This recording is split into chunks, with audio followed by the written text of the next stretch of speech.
Hello friends, আমি গৌতমী। আমি নিয়ে এসেছি আমার ছাদে ফুলগুলো একটু দেখুন। আমার ছাদের মানে ছাদ বাগানের ফুলের বাহার সত্যি নিজেকেই মানে এত ভালো লাগে। আমি একটু দেখাচ্ছি আপনাদেরকে। এখনও অর্ধেক ফুল ফোটেনি, আরও ফুল ফুটবে। কোনো দিন ফুল প্রচুর ফোটে, কোনো দিন কম ফোটে। আমি দেখাচ্ছি আমার বাগানের কিছু কিছু ছবি, কিছু ভিডিও। এখনও অনেক ফুল ফোটা বাকি আছে, তাও ওই যেটুকু ফুটেছে আমি সেটুকুই দেখাচ্ছি।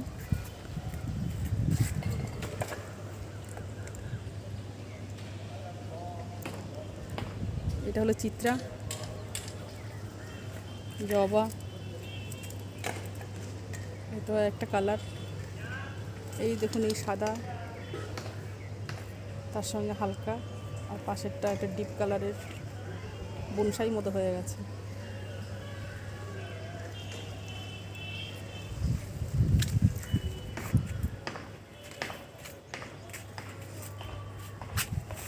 বন্ধুরা, আমি আজকে দেখাবো যে আমি কিভাবে আমার গাছগুলোকে ফার্টিলাইজার দিই।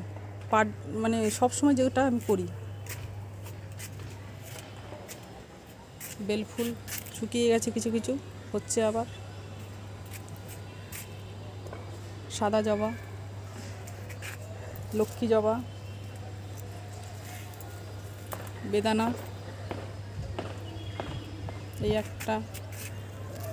একটা আরও হয়েছিল। আমি সব রাখি না, দুটো কি তিনটে রাখি। সব যদি হয় গাছের সাথে শক্তি নষ্ট হয়ে যাবে। আম গাছ রেখেছি একটা, এই একটা জবা। এইগুলো আমি মনে হচ্ছে বীজ হবে নাকি জানি না, তার জন্য আমি আর খুলিনি। জবাগুলো শুকিয়ে গেছে কিন্তু আমি ফেলিনি, যদি বীজ হয় রেখে দিয়েছি ওই জন্য। আর এই যে পর্তুলিকা, 10টার ফুল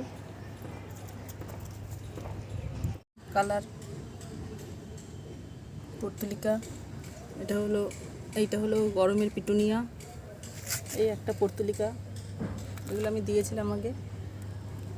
এটা হলো আমার মিলি, এই একটা কালার।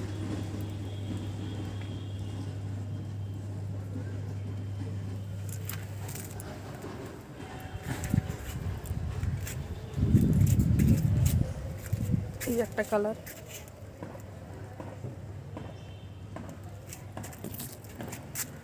এই একটা কালার।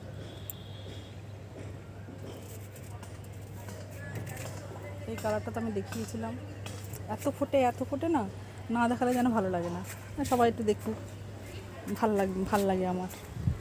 আর সত্যি কথা, এই বাগানটা আমার দাদা আমাকে গিফট করেছে।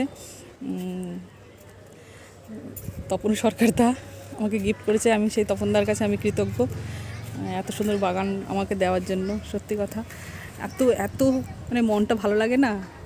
একবার করে আসলে দাদার কথা মনে পড়ে যে দাদা ভাগ্যিস আমাকে এই বাগানটা গিফট করেছিল বলে আজ আমি দেখাতে পারছি আপনাদেরকে। সত্যি কথা।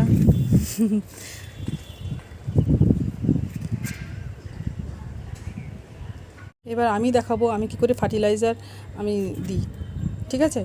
তা আমি সেই যে আমি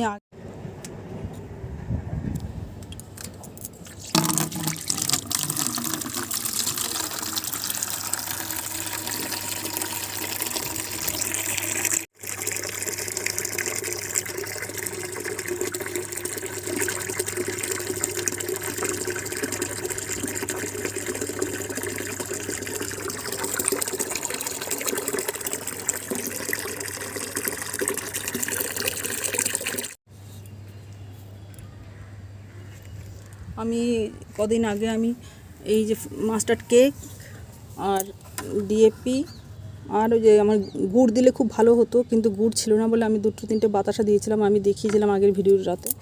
তারপরে আমি 3 দিনই কেন 4-5 দিন হয়ে গেল, কারণ এত গরম পড়েছিল আমি ছাদে আসতে পারিনি আর দেখাতেও পারিনি। তাই জন্য দেখুন ভীষণ পচা গন্ধও বেরোচ্ছে। টিকা যাচ্ছে না জাস্ট সত্যি ভিডিও করছে বলে আছি। আর ওই যে জল দিই, এবারে নাক চাপা দিয়ে জল দিতে হয় গাছগুলোতে, কিছু করার নেই। এত দুর্গন্ধ, এত পারা যাচ্ছে না। তা সত্ত্বেও আমি দেখাবো বলেছি, তাই এই যে জল নিয়েছি, এক বালতি জল নিয়েছি। আর এই যে আমি সারটা নিয়েছি, আমি তাতে মেশাবো, মিশিয়ে খুব পাতলা করে আমি জল এর সঙ্গে মিশিয়ে পাতলা করে আমি গাছে জল দেবো। তার কারণ এটা খুব হার্ডি সার, হার্ডি ফার্টিলাইজার হয়ে গেছে।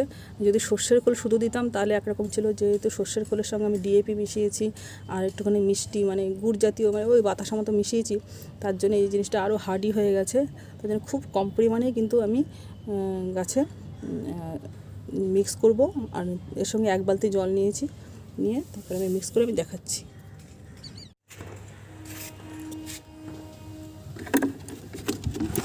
মিক্স করছি, লাঠি ফাটি কোথায় আছে পাচ্ছি না খুঁজে, কি একটা গন্ধ। এই যে এখান থেকে আমি এইটুকুই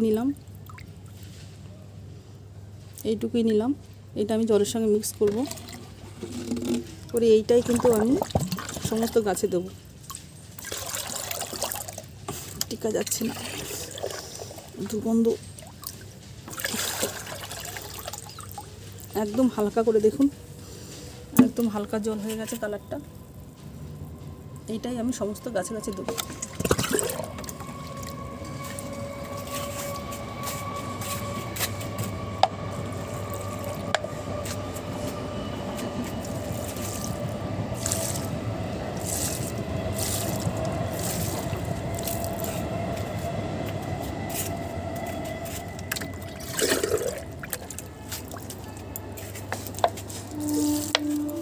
জবা গাছে দিচ্ছি,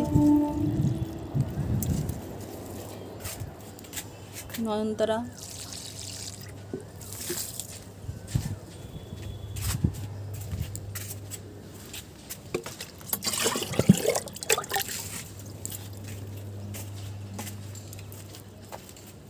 বোগেনভিলিয়া। এটা আমি গ্রাফটিং করেছিলাম, কাটিং করেছিলাম। জবা গাছ,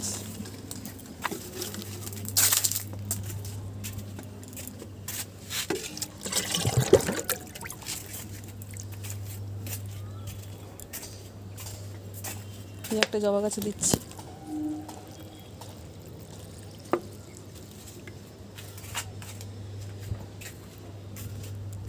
এই গাছটা খুব এই সারটা ভীষণ হার্ডি হয়ে গেছে, তার জন্য খুব কম পরিমাণেই কিন্তু দিতে হবে। এটা যদি শুধু মাস্টার্ড কেক হতো তাহলে কিন্তু এত দরকার ছিল না। এই একটা জবা, এত রোদ পড়েছিল কদিন ধরে, আসতেই পারিনি ছাদে। আজকে যাই হোক রোদটা একটু সহ্য করতে পারছি, আসতেই পারছিলাম না, দিতেই পারিনি কোনো গাছে, কোনো সার জল খাবার কিছুই দিইনি। এটা হলো আমার রঙ্গন।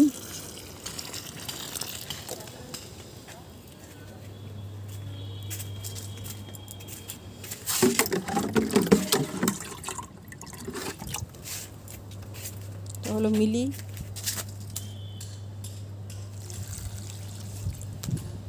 ঠিক আছে বন্ধুরা, আবার আমি দেখাবো পরে। এখন এই পর্যন্ত, পরবর্তী আরও আমি ভিডিও নিয়ে আসব। আমি কিভাবে নয়নতারার চর্চা করি, আমি কিভাবে রঙ্গনের চর্চা করি, আমি কিভাবে নাকচম্পার চর্চা করি, সমস্ত কিছু আমি দেখাবো। ঠিক আছে বন্ধুরা, tata, bye bye, see you. এই যে ট্রেন যাচ্ছে দেখুন, কি ভালো লাগে না পরিবেশটা। আমি যেখানে আছি পরিবেশটা খুব ভালো, শান্তিনিকেতন যেরকম ওরকম টাইপের, নিরিবিলি, লাল মাটি, লাল রাস্তা, আর পাশে ট্রেন, আর আমার ছাদ বাগান, সব মিলিয়ে।